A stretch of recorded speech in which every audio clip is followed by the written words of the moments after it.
socio de UTOF con más de 15 años de experiencia en diferentes áreas de la propiedad intelectual. Ha tenido un enfoque fuerte y muy dedicado al área de litigio, donde a su vez dentro de la firma ha liderado las actividades relacionadas con los asuntos contenciosos que ellos atienden. Su conocimiento y su experiencia se ha centrado en asesoramiento referente a propiedad intelectual, litigios sobre marcas, temas de nombres de dominio, lucha contra la falsificación y piratería, y también participa activamente en casos relevantes en materia de patentes, protección al derecho de autor y asuntos de competencia desleal. Sin más, y con el ánimo de poder cerrar con broche de oro estos 2 días de trabajo, les dejo entonces a cargo del tema, y Javier, por favor, adelante. Gracias, Marco.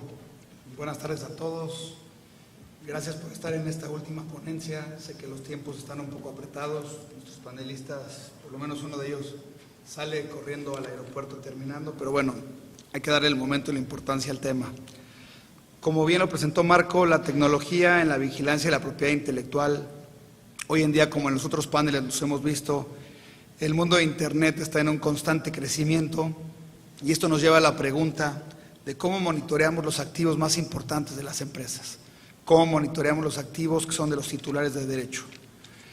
La tecnología afortunadamente va de la mano con el crecimiento de la propiedad intelectual, pero es un crecimiento mucho mayor que a veces deja atrás a los cuidadores y a los tenedores de derechos. Todo el mundo hemos escuchado y hemos utilizado empresas líderes al día de hoy como son Uber, Airbnb, Netflix. Pero esto me lleva a la siguiente conclusión: tenemos las mismas necesidades, pero ahora tenemos diferentes formas de resolverlas, tenemos formas más eficaces, más rápidas y más exactas. En este panel tendremos la oportunidad de conocer las mejores prácticas desde un prestador de servicios como lo es Clarivate Analytics, compañía líder en búsquedas internacionales, y así como el punto de vista de cómo lo puede utilizar y hacer una empresa que es líder en alimentos y en bebidas, la empresa líder en el mundo de alimentos y bebidas como lo es Nestlé. Empezaremos la ponencia de Satoshi Yoshiki, que es egresado de la Universidad Iberoamérica de la Ciudad de México. En 2010 se incorporó al equipo legal de Nestlé. Entre 2012 y 2015 ocupó la posición de Regional Intellectual Property Advisor para Nestlé Centroamérica y Caribe, con sede en Panamá, y a partir de 2016 ocupa la posición de gerente senior de propiedad intelectual en Nestlé México y forma parte del IP Champions Core Team y son America's Legal Champions del Grupo Nestlé. Sato, adelante. Muchas gracias. Muchas gracias, Javier. Muchas gracias a todos por estar aquí, por la oportunidad, un privilegio formar parte de este evento y escuchar tan interesantes presentaciones de temas súper interesantes. En nuestro caso del TechWatch, la tecnología en la vigilancia, el propósito es un poco compartir cómo es que lo hacemos, cuál es nuestra experiencia desde, digamos, el cliente o el titular de las marcas, los desafíos que implica portafolios tan grandes, marcas tan importantes y cómo es que lo llevamos a cabo. Solo para dar un contexto, un vistazo de Nestlé, de la compañía Nestlé. Bueno, es una empresa suiza, tenemos ventas de más de 90 billones de francos suizos, más de 300,000 empleados en 190 países en donde tenemos venta, fábricas en todo el mundo y más de 2,000 marcas que son las que se comercializan en todos estos países. Este negocio se divide, como se ve en este mapa, digamos los números de venta en cada una de estas zonas, y como pueden ver en todo lo que es América contribuye con 40 billones, ¿no? Es un territorio y un mercado sumamente importante para nosotros y bueno, de ahí uno de los grandes desafíos, porque todas estas ventas se ven traducidas en marcas, portafolios de marcas globales que muchas de estas, por lo menos 30 de estas, se consideran de estas billionaire brands que venden más de $1,000 millones al año, ¿no?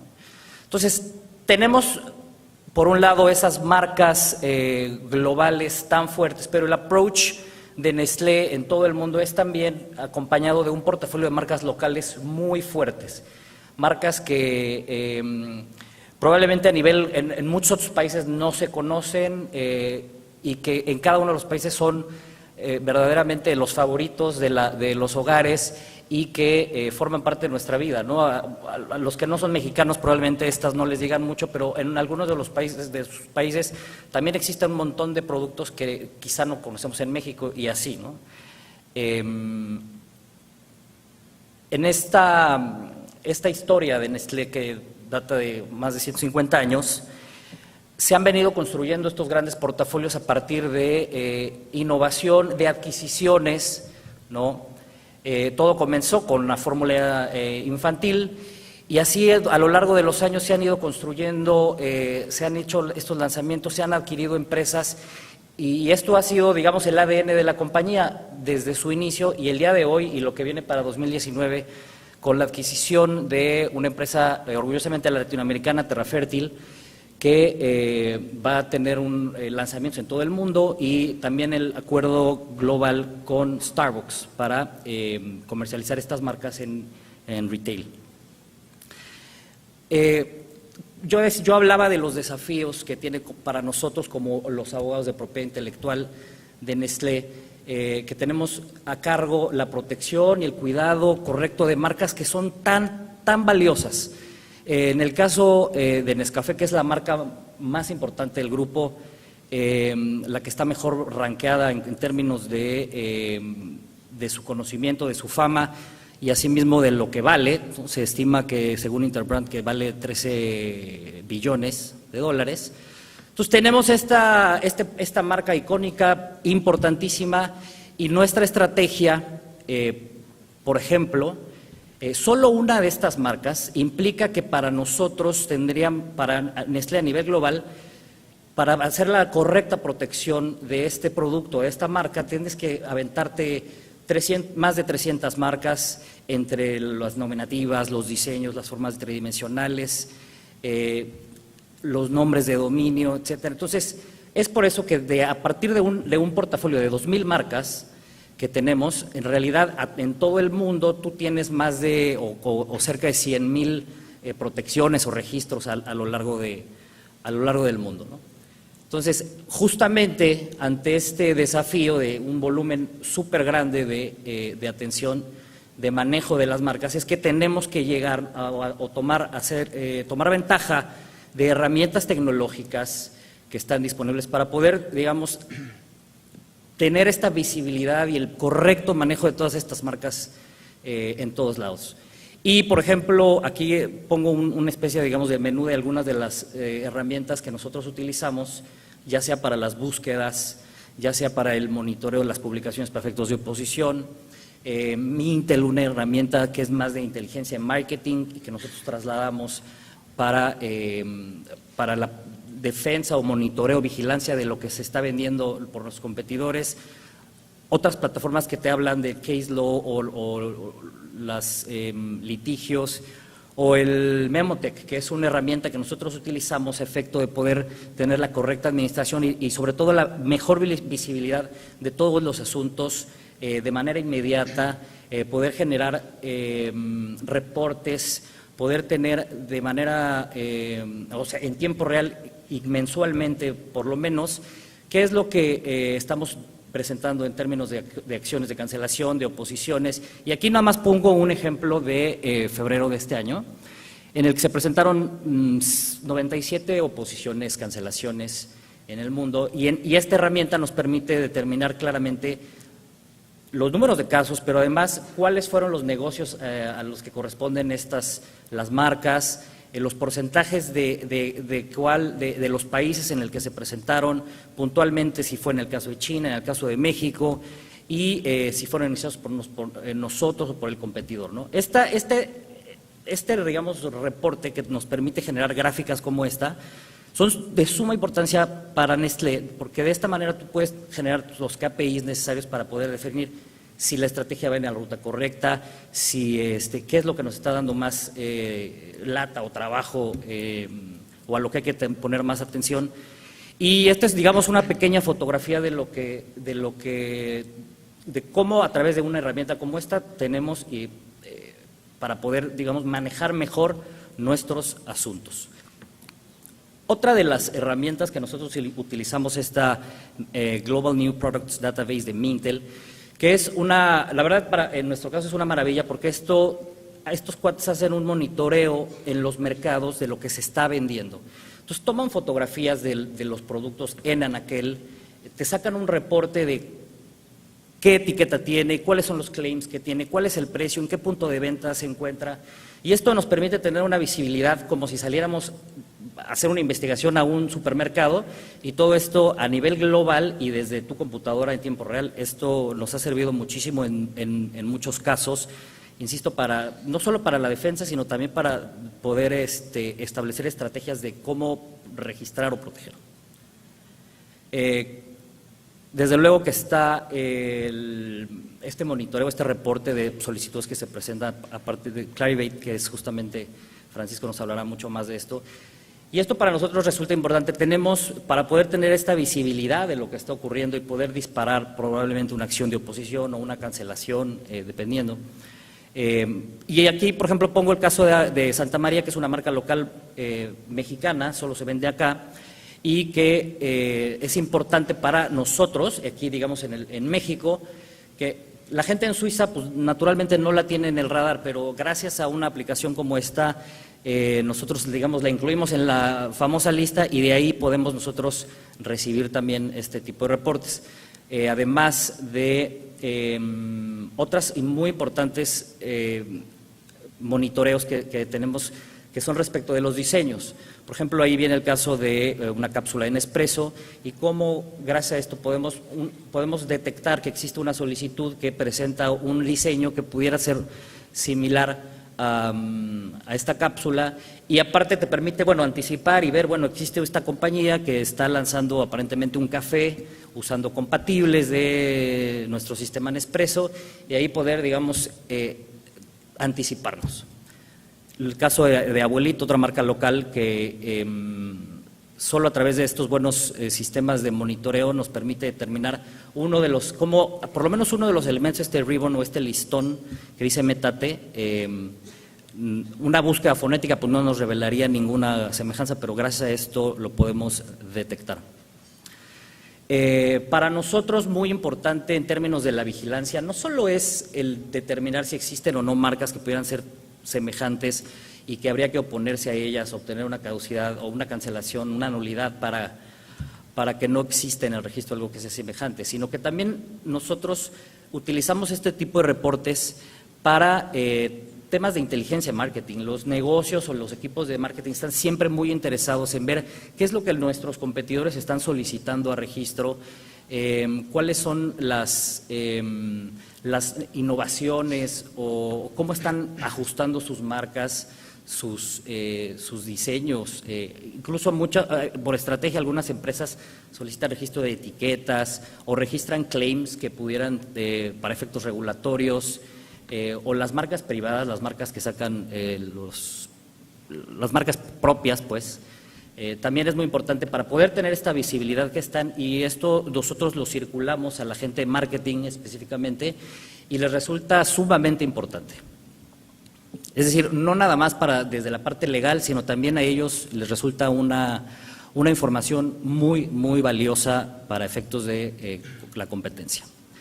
Y finalmente también hay algunos sistemas de monitoreo que nosotros tenemos al interior que nos permiten detectar cuáles son las páginas de internet que pudieran estar circulando y que son falsas o que se utilizan esta cara de una página oficial para cometer fraudes, ¿no? Y en este caso, de pronto recibimos esto, nos preguntan, oye, ¿detectas que esta página es de ustedes, sí o no? E inmediatamente disparamos un procedimiento para darla de baja de manera que pues que quede fuera, ¿no? Y todo esto, y lo platicamos el día de ayer, la importancia de todo esto es poder tener estas herramientas que puedas dar una respuesta y una atención a estas cosas prácticamente en minutos, ¿no? Ya hoy los tiempos para nuestros colegas de ventas, de marketing, los negocios, no da para que nos tomemos una semana o que una página que está ahí en la web no puede estar más de 2 o 3 días, entonces tenemos que gestionar de manera muy rápida y a través de herramientas tecnológicas como estas de las que hemos hablado es que podemos dar estas soluciones. Muchas gracias y quedo a sus órdenes para cualquier pregunta.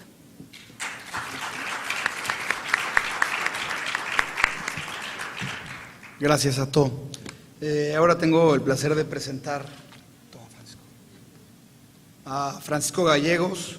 Francisco en 2014 se incorporó al área de comercialización tecnológica y propiedad intelectual del Tecnológico de Monterrey, encargándose de los licenciamientos de las escuelas de biotecnología y salud.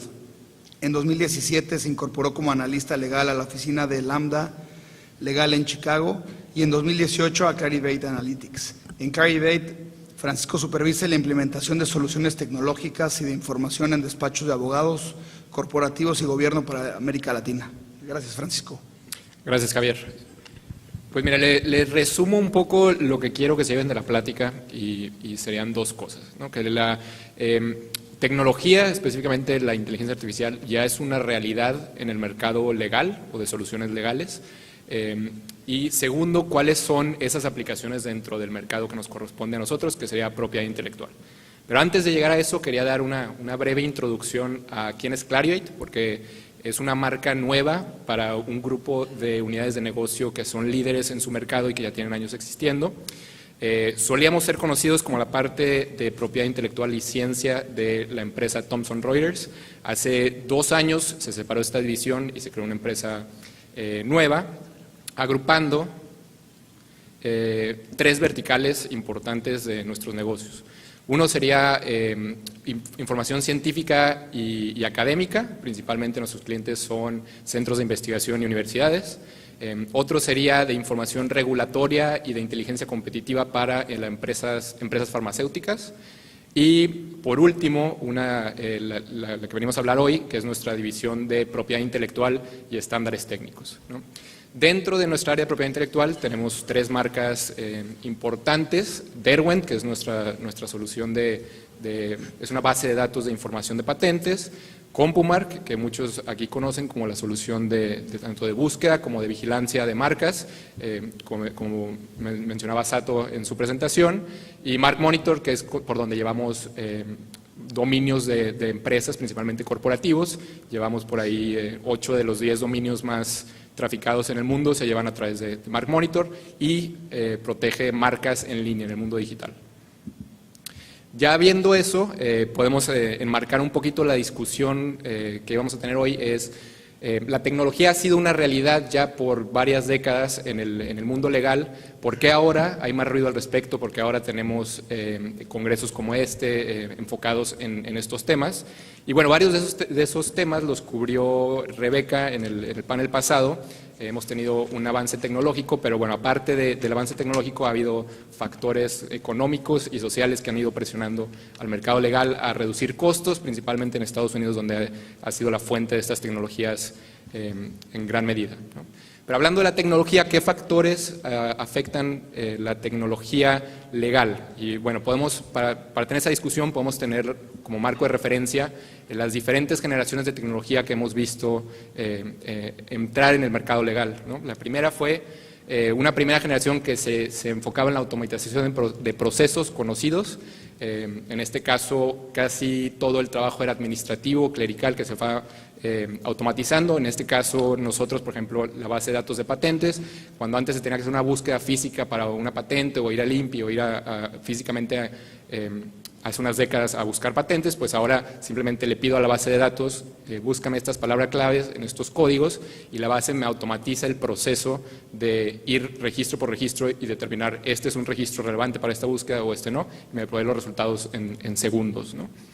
Entonces, no se hablaba, contando el email y el fax y otro tipo de tecnologías que se han incorporado a la práctica legal, pues esas no nos ha generado tanto ruido como nos genera esta segunda generación de la que vamos a hablar, que es tecnología basada en datos.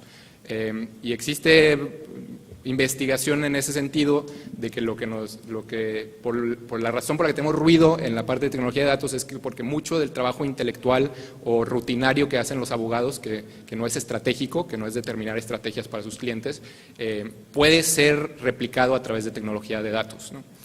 Y interpolando ya extrapolando más bien de esas dos generaciones, yo agrego una tercera que podría ser cómo combinamos tanto la automatización de procesos con la tecnología de datos para crear pues servicios legales automatizados que ya empiecen a reemplazar algunas interacciones con abogados, ¿no? Entonces, por ahí hay un cierto miedo legal, especialmente en países donde hay muchos datos, como en Estados Unidos, por su sistema de jurisprudencia y proveedores que han existido históricamente que recopilan esos datos, pues de que haya un reemplazo en ciertos procesos, por lo menos de los asociados más junior en ciertas firmas de abogados, ¿no?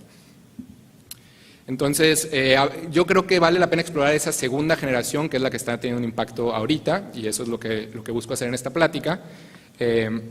Y, pues bueno, en ese mercado específico de segunda generación ya existen soluciones en el mercado que dan analítica de jurisprudencia, o sea, que te dice, por ejemplo, ahí pongo algunos ejemplos, pero el más conocido, por ejemplo, Ross. Si llega una queja a un despacho, principalmente en Estados Unidos, aunque se están expandiendo a otras jurisdicciones de derecho común, te hace un análisis ya de toda la jurisprudencia y tú le haces la pregunta legal y Ross te trae toda la investigación de la jurisprudencia que existe dentro de ese ramo, ¿no? Analítica de litigio, si tienes un litigio ante cierta corte en Estados Unidos, donde se conocen quiénes son los jueces, cuál es su historia de tomar decisiones de ciertos temas en específico, puedes ya empezar a analizar cuáles son las probabilidades de éxito de un caso dentro de ciertas cortes, como a través de, creo que esto lo hace los más grandes, que son Thomson Reuters, a través de Westlaw, Bloomberg y LexisNexis. Y además tenemos soluciones de producto legal escrito, hay varias de contratos, hay varias que son de producto legal escrito en litigio, por ejemplo Legalmation, y ahorita vamos a hablar un poquito de cómo han tenido ese impacto ya eso en el mercado real, y soluciones de marcas y patentes y de e-discovery principalmente en Estados Unidos, pero marcas y patentes es de lo que vamos a hablar más a detalle nosotros ahorita. Entonces, ¿cómo se traduce esas soluciones en el mercado real? Y bueno, aquí puse 3 ejemplos. El primero es de una firma de abogados que utilizó esta solución Ross, donde ya está hace la investigación legal mucho más rápido, o sea, es trabajo mucho que haría tanto para legales como los asociados de primer año en Estados Unidos, pues eso se empieza a reemplazar, ¿no? Y hay por ahí, en el título pueden ver, dice, se viene el apocalipsis legal, obviamente es sarcástico, pero en parte es qué estamos sustituyendo y cómo afecta eso la educación de los abogados a futuro, ¿no? Porque eso es lo que hacían los abogados cuando se incorporan a la práctica, es una manera de aprender importante. Segundo, un ejemplo de Walmart en Estados Unidos, ya el corporativo, en la parte jurídica de Walmart adoptó una herramienta que se llama Legalmation, donde subes cualquier demanda que le llega a Walmart y les produce el primer draft de la respuesta que van a dar, y ya con ese primer draft lo mandan a el corporativo, bueno, el despacho jurídico que les va a llevar ese litigio en específico. Entonces les ahorra mucho de ese primer trabajo que les va a hacer el despacho, que principalmente lo haría un abogado junior, ¿no? Y bueno, aquí ya entrando en tema de propiedad intelectual, la oficina IP Australia, la oficina de registros australiana, utilizando una tecnología que se llama Trademark Vision, que es nuestra, están utilizando para el examen de fondo, se habló en el panel pasado de WIPO y su solución de inteligencia artificial para búsqueda figurativa. Pues bueno, IP Australia y otros clientes nuestros ya están utilizando esa tecnología en sus exámenes de fondo, no solamente como para búsqueda al público, ¿no? Pero todavía hay retos que superar en la parte de inteligencia artificial, y como lo vimos con Rebeca, los doy rápidamente cuáles son esos retos. Las tecnologías de datos dependen de los datos, entonces son difíciles de que empecemos a encontrar contingencias o lo que es diferente, por ejemplo en un contrato, si hay una cláusula que sea muy diferente, pues necesitas un abogado con experiencia que determine eso. Si no está en los datos, el algoritmo, por más sofisticado que sea, no va a detectar ese caso, ¿no? Se requieren reglas y estructuras en los datos, es decir, no podemos darle información aleatoria a un algoritmo y que nos encuentre patrones, porque puede correr el riesgo que nos encuentre un patrón que no existe en realidad. Entonces, se requiere haber reglas y estructuras, requieren datos estructurados para poder entrenar algoritmos. Todavía no hay tecnología que replique el factor humano. Como decía Rebeca, hay una parte empática que hacen los abogados importante, un trabajo importante, especialmente en ciertas áreas como, no sé, el derecho familiar, derecho penal, otro tipo de áreas similares. Pues hay un factor empático que no vamos a poder replicar nunca con un algoritmo, bueno, no nunca, pero no en los próximos años. Y problemas específicos de Latinoamérica, hay poca transparencia en los datos, es difícil encontrar aquí, bueno, cuando los organismos burocráticos o inclusive jurisprudencia se emite aquí, se emite en un PDF que es la copia de que alguien escaneó con la firma de alguien que no es legible en computadora. Entonces es difícil que podamos digitalizar eso y crear una base de datos fuerte en ese sentido. Y bueno, la práctica legal en general es conservadora, es parte de su naturaleza, o sea, es parte de la función, es por diseño, no es un error, que la práctica legal es conservadora y generalmente ajena a la tecnología. Afortunadamente estamos hablando de soluciones en el mercado de propiedad intelectual y en este mercado muchos de estos factores son menos sensibles, ¿verdad? Aquí la práctica legal es menos conservadora porque tenemos mucho más gente que tiene un background técnico, que entiende tecnologías y que puede aplicarlos. ¿Por qué? Porque se dedican a patentes o porque se dedican lo requieren en su práctica. Segundo, en propiedad intelectual tenemos la fortuna, nosotros, por ejemplo, como proveedor, somos una de las bases de datos más importantes de patentes, entonces tenemos esa información ya estructurada, tanto latinoamericana como global, entonces podemos superar esos retos. Y pues bueno, en la práctica de la gestión de tecnología fuera de litigio, fuera de licencias, se requiere menos de empatía, o sea, no hay un trabajo emocional fuerte que hacer en el registro de una marca o de una patente, sí lo hay, o sea, siempre el trato con el cliente pues se requiere, pero nada más para tener eso en contexto. Y bueno, les voy a dar ya para finalizar 3 ejemplos, bueno, no para finalizar, pero 3 ejemplos de cómo nosotros hemos solucionado ciertos retos utilizando inteligencia artificial en la parte de propiedad intelectual. Entonces, el primer reto, se presentó cuando más clientes de nosotros empezaron a adoptar, específicamente es un caso de nuestra plataforma de propiedad intelectual de patentes, la empezaron a adoptar más personas fuera del área jurídica, la gente que estaba haciendo funciones de investigación y desarrollo o de área técnica, que no necesariamente sabían cómo buscar patentes. Entonces el reto era cómo lo hacemos lo suficientemente simple para que las personas sin ningún entrenamiento pudieran encontrar la información de patentes que necesitaban, ¿no? Entonces utilizamos 2 tecnologías que es Natural Language Processing, o el procesado del lenguaje, en este caso legal, y un algoritmo de Machine Learning para convertir. Por ejemplo, este es un texto que se sacó, si no me equivoco, de Wikipedia o de una patente, creo que de una patente o de Wikipedia. Puedes tomar texto de cualquier lado, de un abstract, de un artículo científico, meterlo en nuestro buscador, en texto completo, sin límite de palabras. Entonces el buscador va a hacer un procesado de ese lenguaje, identificar cuáles son las palabras más relevantes de ese texto y utilizando un algoritmo de Machine Learning que hace búsquedas automáticas y detecta patrones en la información que tenemos de patentes, te va a proveer los keywords, va a hacer una búsqueda, va a hacer un rating de las patentes y te va a dar 1000 resultados del 1 al 100, del 100 el más relevante al 0, ¿no? Entonces podemos proveer ese conocimiento técnico a equipos de investigación y desarrollo dentro de las empresas de una manera mucho más fácil. Segundo, la pregunta aquí fue cómo podemos diseñar un sistema que nos diga qué es lo que viene en tecnología, o sea, qué palabras o claves se están utilizando más en la literatura científica o en la tecnología, y como podemos ver, muchos reconocerán esa curva S que se llama la curva de crecimiento exponencial que podemos utilizar para detectar tecnologías emergentes. Entonces, existe un punto de inflexión donde una tecnología se empieza a ser adoptada masivamente y nuestra pregunta es cómo le ayudamos a nuestros clientes a detectar cuáles tecnologías van a ser adoptadas masivamente mucho antes en esa parte de emergencia, en el primer cuarto que ven ahí. para poder detectar qué es lo que viene a futuro, ¿no? Entonces, hay amplia literatura científica que nos indica 4 factores que nos ayudan a detectar eso. Uno es que sea un término nuevo, la novedad, que tenga comunidad, o sea que, por ejemplo, si estamos hablando, para ponerlo, que no sea tan abstracto y hacer un ejemplo específico y que me entiendan lo que estoy diciendo, si buscáramos en la literatura de patentes inteligencia artificial como un término, lo veríamos como un término nuevo que nació del 2013 para acá. Creo que se han publicado el 50% de todas las patentes de inteligencia artificial, según la OMPI. Entonces, esa es una tecnología que ya está en el último cuarto o en el tercer cuarto de ese crecimiento exponencial. Pero ¿cómo lo hubiéramos detectado hace unos años para nosotros darnos cuenta que la inteligencia artificial iba a tener el impacto que está teniendo ahorita?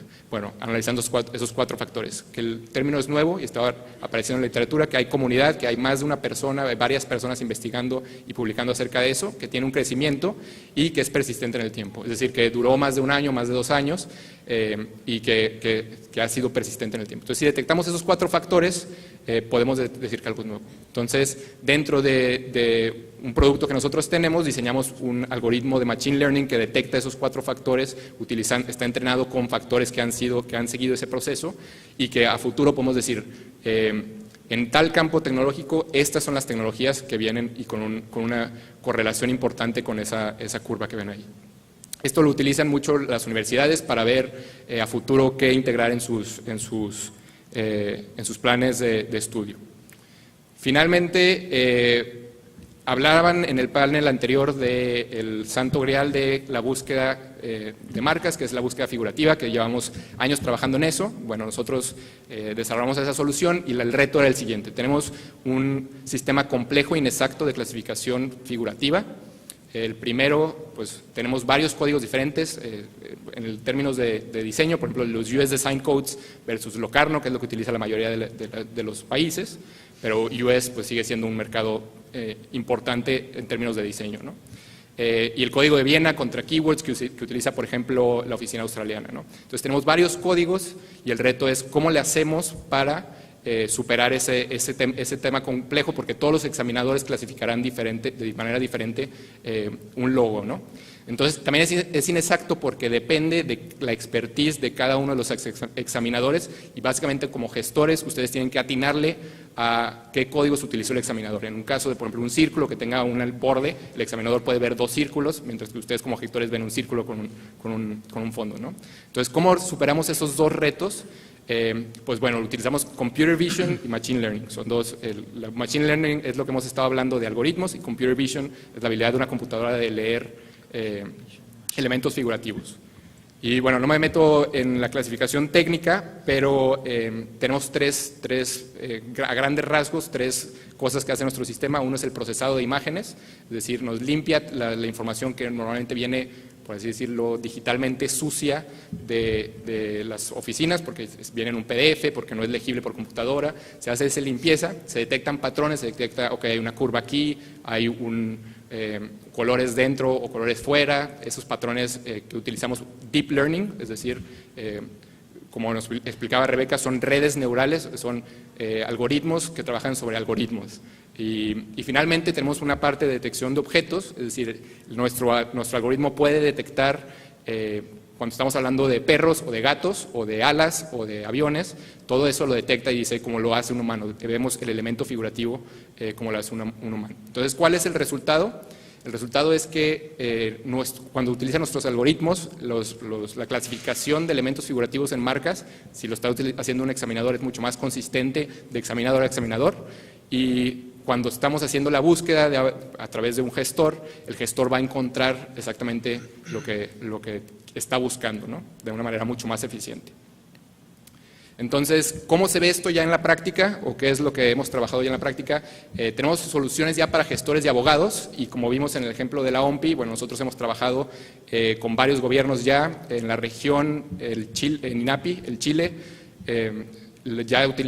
sus examinadores ya utilizan nuestro sistema, pero a nivel mundial, por ejemplo, en la UIPO, tenemos soluciones que van al público. En la UIPO, la Oficina Europea de Propiedad Intelectual, ya pueden hacer una búsqueda a través de eSearch Plus y va a haber una camarita ahí en el motor de búsqueda y ahí pueden subir su logo y les hace la búsqueda utilizando nuestro sistema.